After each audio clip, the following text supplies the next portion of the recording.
I'm going to talk to you guys today about one of my favorite musicians, Michael Brecker.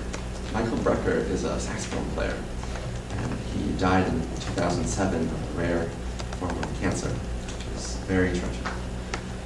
Anyways, Michael Brecker is a saxophone legend. It's very rare that someone, just one person, can change the future of an entire genre of music, but this rare person happens to be Michael Brecker in the sense of jazz. And Michael Brecker, he reinvented jazz. He revived the saxophone sound, and he refines today's jazz musicians even after he passed on. Now, before I can talk to you guys about how he reinvented jazz, some brief history about jazz.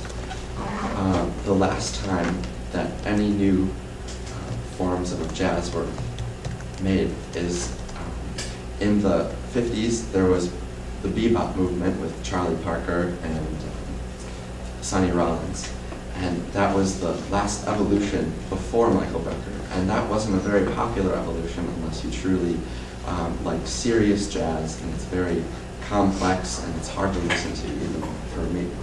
And I think Jazz Is magazine in 2002 said it the best, that you'll find no better example of stylistic evolution than Michael Brecker, inarguably the most influential tenor stylist of the last 25 years. Now that's huge, because in the 70s when he started performing, he brought a new sense of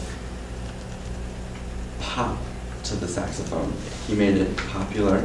He, through people who didn't even like jazz. They were just like, yeah, Michael Brecker is a tremendous player, and it's easy to listen to. Now, Michael Brecker revived the saxophone sound. In the 70s, in groups such as Earth, Wind & Fire, they used horn sections and usually a lot of brass instruments to get sort of a buzzy, bright sound. But Michael Brecker did this on the saxophone by using metal mouthpieces that have a high baffle. And he is very famous for using a mouthpiece maker named Dave Gardala's mouthpieces. And it's because of Michael Brecker's interest in that particular sound that brought that to the forefront, and it brought Dave Gardala to fame. Despite his legal issues, he is one of the most famous mouthpiece makers ever.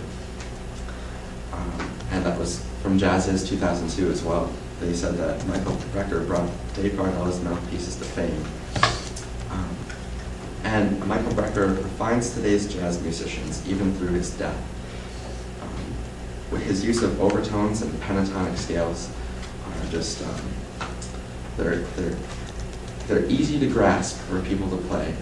They sound awesome, but at the same time they're very complex, and if you do them the right way, they're just awesome.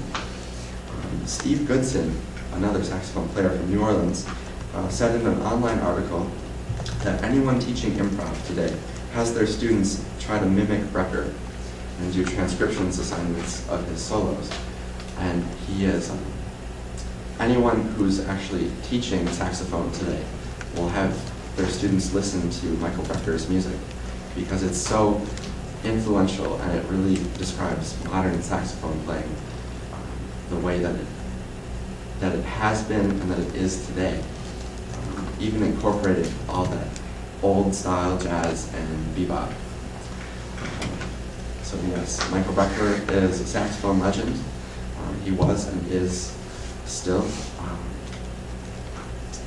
Yes, because he reinvented the jazz genre, and he revived the saxophone sound, and he still influences today's jazz musicians.